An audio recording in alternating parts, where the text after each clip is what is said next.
Okay, so this is going to be a tutorial on how to solve edge orientation with the Petrus method. Now, edge orientation with the Petrus method is best done with the block and back because it's R, U, L, and F as your move group, which is much better than doing R, U, F, and B as your move group. You could also do it with the block here. That'd be B, U, R, and L, which nobody wants to do. You could do it here, which would again have the same pitfall as here. It'd be F, B, L, and U. So having it block and back is just the best for ergonomic sense. So how do you first, how do you recognize edge orientation? We can recognize edge orientation by a couple of set of rules. First rule is the top or bottom color on the front face. The front face would be, in this case, red, not with your block on the left when you're going to be solving your F2L. So is the top or bottom color on the front face? If yes, the edge is instantly bad. So here, black is my bottom color. So it is instantly a bad edge. No, you cannot do anything about it until you finish recognizing the rest. So this one is a bad edge. But because bad edges come in pairs, there's going to be at least one more bad edge. I can already tell in this position that from this point in the cube there are actually 4 bad edges. But first the rules. So this is a bad edge because it has the U or D color on the front face. What's the other way to tell if an edge is bad? The other way to tell if an edge is bad is if the front color is on U. Because if the front color is on U, there's no way to get it here without doing an L or an R move, which are equivalent to an F or B move in this orientation, which is what will change the edge orientation when you go back here by doing a Y prime. So I've got the I have the front color on the top or bottom.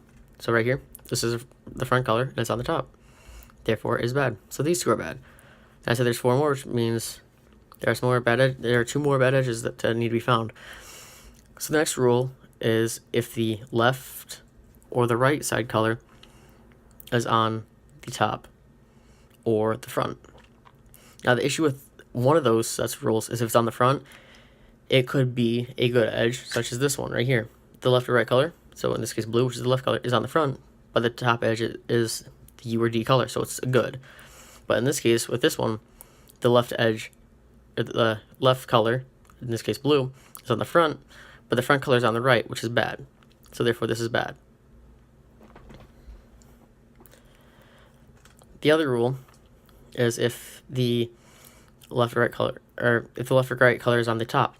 If the left or right color is on the top, there is an exception, so I will set it up really quickly here. So right here it's on the top, but it's good because the front color is on the front. I've gone and messed up my setup here, hang on, there we go. So the way to check that is the left or right color on the top? Yes. Is the top color on the back or front? Yes, it is bad. Is the front color on the left or right? Yes, it is bad. If is the front color on the top?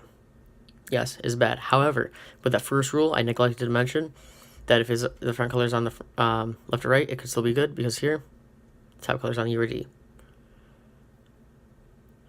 So then how do you solve the edge orientation? You have to use a combination of just inserting pairs that you wouldn't see if I with R, U, R prime, and R, U prime, R prime. Or sledgehammers of R prime, F, R, F prime. Or hedge slammers, which is just the inverse of a sledgehammer, so F, R prime, F prime, R. And you can really only do this 2 edges at a time unless you get to the amazing arrow case, which is what the same case in Ru is, when you have 3 bad edges in U and 1 in D, and you can do M prime, U, M. Or if you're a left EM user, M prime, U prime, M.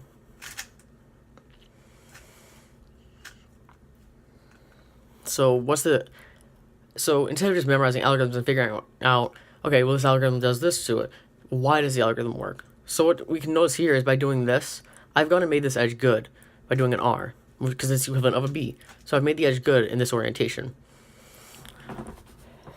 But how do I keep it good? Well, I have to replace it with another edge so I can make it good. So I'm going to replace it with a bad edge. In this case, I will replace it with this one here.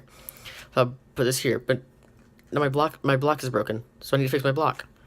But by fixing my block, I've done a B. So I've gone and made another edge good. I've made if this were a bad edge right here, right before I did that R, or a good edge before I did that R move, it would now be bad. Because it was bad, it's now good. Again, the same thing happens here. I have a bad edge here, and a bad edge here. So I can't just do anything simple here. I could just do a double sledgehammer, but that's boring. So instead I'm going to do a U prime, and then L prime will bring the bad edge out, make it good. U inserts the other bad edge, and L will make it good. That is the gist of edge orientation. There are a few special cases that can be learned, but those are best saved until you're around the 15-second mark because they aren't necessary to get that fast.